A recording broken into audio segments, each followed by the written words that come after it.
2009 में जब ब्रिक्स की पहली समिट आयोजित की गई थी, तब विश्व एक बड़े आर्थिक संकट से बाहर आ रहा था। उस समय ब्रिक्स वैश्विक अर्थव्यवस्था के लिए एक आशा की किरण के रूप में उभरा था। वर्तमान समय में भी कोविड महामारी, तनावों और विवादों के बीच विश्व आर्थिक चुनौतियों से जूझ रहा है। ऐसे समय में ब्रिक्स देशों के एक बार फिर महत्वपूर्ण भूमिका है। ब्रिक्स ये एक वो प्लेटफॉर्म है जो कि इंडिया का जो आइडिया है ऑफ मल्टीपोलर वर्ल्ड ऑर्डर उसको आगे बढ़ाने में बहुत मदद करता है, क्योंकि हमने हमेशा से ये बात कही है कि जो आइडिया होता है ग्लोबल इकोनॉमी का या फिर ग्लोबल पॉलिटिकल और जियो पॉलिटिकल डायनेमिक्स में, उसमें कोई एक हेजेमोनिक पावर नहीं हो सकती। जैसे यूएस जो है it has become a hegemonic power, but क्या वो ग्लोबल नैरेटिव के लिए बहुत ज़्यादा सही है? तो यहाँ पर इंडिया ने हमेशा कहा है कि यहाँ पे डिफरेंट पावर सेंटर्स होते हैं और उसमें ही एक इम्पॉर्टेंट रोल इंडिया भी प्ले करता है। इसीलिए इंडिया ने हमेशा से ब्रिक्स के नैरेटिव को, जो उसका आइडिया है, उसको सपोर्ट किया है। तो आइए जानते हैं ब्रिक्स के बारे में, क्योंकि आपको पता है बहुत ज़्यादा न्यूज़ में है।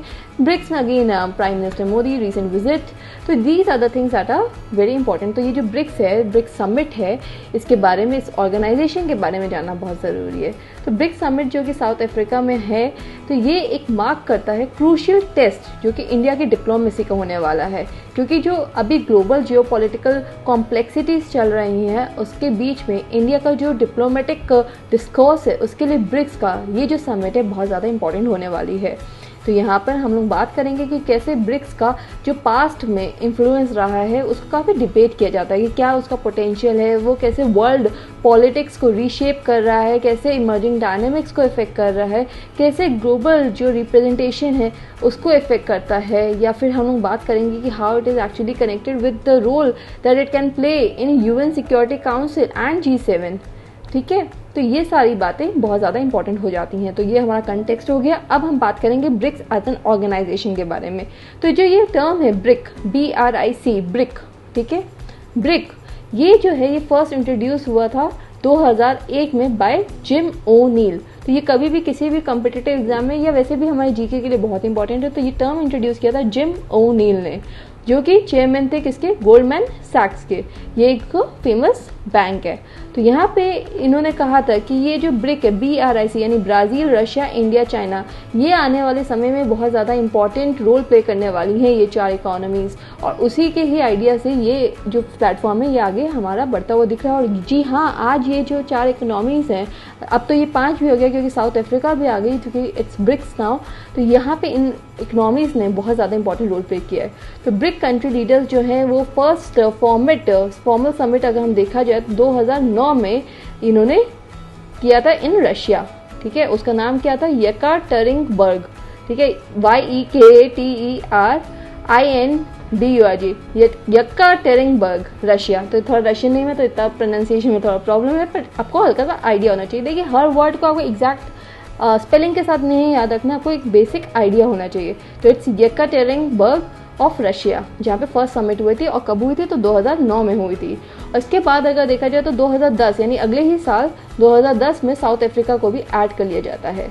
ब्रिक्स जो है वो ग्रुपिंग अगर हम देखा जाए तो 42% ग्लोबल पॉपुलेशन को रिप्रेजेंट करता है, 23% ग्लोबल GDP को रिप्रेजेंट करता है, और 18% ग्लोबल ट्रेड को करता है। तो अभी 42% of the global population is represented by the countries that are part of BRICS. अगर प्रेजेंट सिनेरियो की बात करें कि कैसे present scenario of global governance में वो हमेशा हमें हेल्प करता है या फिर क्या उसके शॉर्टफॉल्स है, इसको हम लोग अच्छे से समझते हैं। तो अगर फेलियर देखा जाए या अनडेमोक्रेटिक नेचर देखा जाए जो कि ग्लोबल गवर्नेंस का होता है, ये हम सब जानते हैं, क्योंकि आपको पता है कि जो वर्ल्ड है वो काफ़ी बटा हुआ है। आप चाहे बात कर लीजिए नॉर्थ साउथ डिवाइड की कर लीजिए, या कर लीजिए कैसे वेस्टर्न इकोनॉमीज जो है उन्होंने अपना एक अलग डिस्कोर्स बनाया हुआ है। तो इन सब चीज़ों को अगर देखा जाए तो ग्लोबल गवर्नेंस सिस्टम बहुत ज़्यादा डेमोक्रेटिक नहीं है, बहुत ज़्यादा अनरिप्रेजेंटेटिव है, डेमोक्रेटिक नहीं है। और इसी के लिए अगर जैसे एग्जांपल में देखा जाए तो यूनाइटेड नेशन सिक्योरिटी काउंसिल, अगर आप बात करी जाए तो सिक्योरिटी काउंसिल में रिप्रेजेंटेशन साइन नहीं है। इंडिया जो कि इतना मेजर पॉपुलेशन होल्ड करता है, इतना मेजर GDP का पॉपुलेशन होल्ड करता है, क्या हम लोग पार्ट हैं? यूएन सिक्योरिटी काउंसिल की? नहीं। हम लोग हमेशा से बात करते आ रहे हैं रिफॉर्म्स की, पर क्या हो रहे हैं रिफॉर्म्स? तो ऐसा नहीं हो रहा है। वैसे ही G7 की बात कर लीजिए, तो ये सब प्लेटफॉर्म्स जो है आज इनके एग्जिस्टेंस पे क्वेश्चन उठ रहा है, तो उसको ठीक करने के लिए भी कहीं ना कहीं ब्रिक्स प्लेटफॉर्म जो है बहुत इंपॉर्टेंट रोल प्ले कर रहा है। इन शॉर्टकमिंग्स के बावजूद अगर हम देखा जाए तो कुछ ऐसे प्लेटफॉर्म्स भी आ रहे हैं जो इस खाली जगह को भर रहे हैं, जैसे कि ब्रिक्स। तो यहाँ पे बात करी जाएगी ग्लोबल अनसर्टेनिटी की और शिफ्टिंग जियो पॉलिटिकल डायनेमिक्स की। कंट्रीज इसीलिए नए प्लेटफॉर्म ब्रिक्स को देखते हैं। रिसेंट इवेंट जैसे यूक्रेन का कॉन्फ्लिक्ट अगर हम देख लें, या फिर जो चाइना का राइज हो रहा है, इसकी वजह से फिर से ये जो ब्रिक्स है ये फिर से न्यूज़ में आ गया और ये एक तरह से रिवाइटलाइज हो चुका है। जैसे हम लोग नहीं यार देखते थे, रिवाइटल खाओ और फिर से मतलब जिंदगी में एक नया मतलब that element of active life आ जाता है, तो वैसा ही ब्रिक्स भी रिवाइटल हो रहा है। तो अगर बात करें तो ब्रिक्स और इसी की तरह के जैसे ग्रुप्स हैं SCO, ठीक है, शंघाई कोऑपरेशन ऑर्गेनाइजेशन, तो इन सब की बात करेंगे तो ये जो है अगेन ऐसा नहीं है कि फुली डेमोक्रेटिक ग्लोबल गवर्नेंस में इमीडिएटली रिजल्ट करे, बट हाँ ये इंक्लूसिविटी की तो बात करेंगे। तो ये जो प्लेटफॉर्म्स है ये परफेक्ट नहीं है, हम जानते हैं ये परफेक्ट नहीं है, बट कंट्रीज जैसे कि इंडिया चाइना हो गया, बट यहाँ पे कॉन्फ्लिक्ट्स भी हमें दिखता है इंडिया चाइना के बीच में, पर फिर भी डायलॉग का तो एक हमको प्लेटफॉर्म मिल रहा है। इंटरनेशनल पॉलिटिक्स को भी इसलिए हेजेमोनिक परफेक्शन की जगह बल्कि हम डेमोक्रेटिक इम्परफेक्शंस को अगर बढ़ावा दें तो वो ज़्यादा अच्छा है, क्योंकि वो डेमोक्रेटिक तो होगा।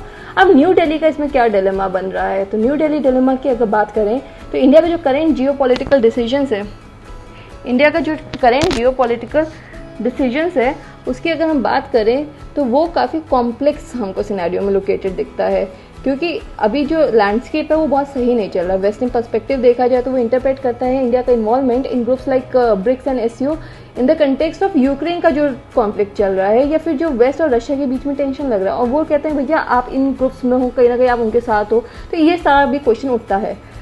इस तरह के हमें कैसे मैनेज करना है, ये हमारा डिप्लोमेसी का टेस्ट है।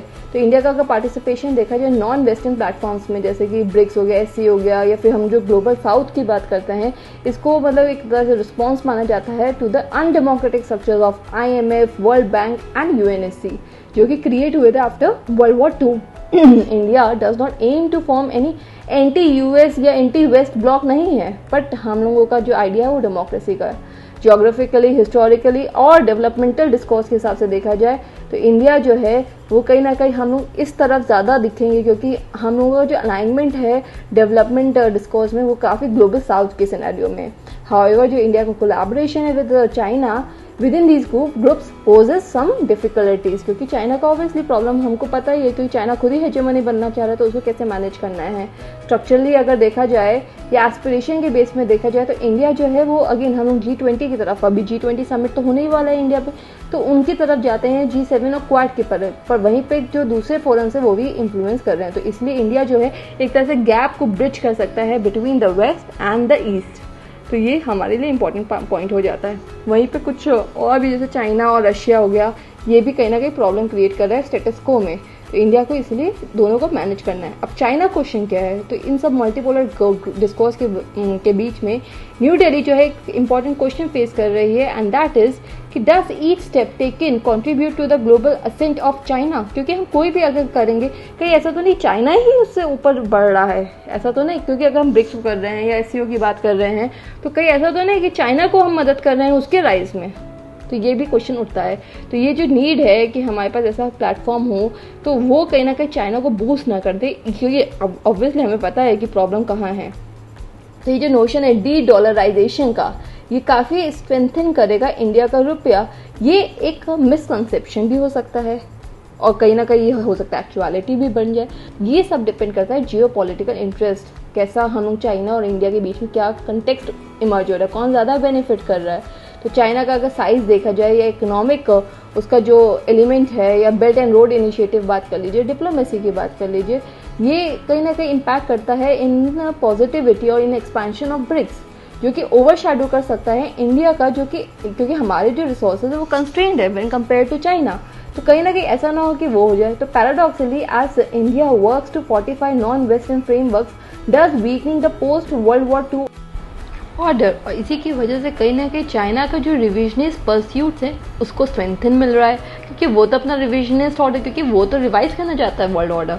और अगर इंडिया जो है इन सब प्लेटफॉर्म्स में आके एक तरह से वेस्ट को के हेजेमोनी को काउंटर करेगा, तो कहीं ऐसा ना हो कि वो वॉइड को चाइना भर दे, तो वो भी हमको हमारी डिप्लोमेसी को काम में रखना है। तो इंडिया यहाँ पे एक तरह से चॉइस उसको मिलता है कि क्या वो चाइनीज सेंट्रिक को वर्ल्ड ऑर्डर को अपनाएगा या फिर वर्ल्ड वेस्ट सेंट्रिक को वर्ल्ड ऑर्डर को, या फिर वो एक तरह से दोनों के बीच में बैलेंस ड्रॉ करेगा। तो ये जो नैरेटिव है ये बहुत ज़्यादा प्रॉब्लमेटिक है, और ये हाँ हमारे ये नेशनलिस्ट इंस्टिंक्ट्स को कहीं ना कहीं काउंटर करता है, पर ये ग्लोबल डायनामिक्स है। अगर हम प्रॉब्लम को एड्रेस करेंगे तभी तो हम सोल्यूशन की तरफ आ पाएंगे।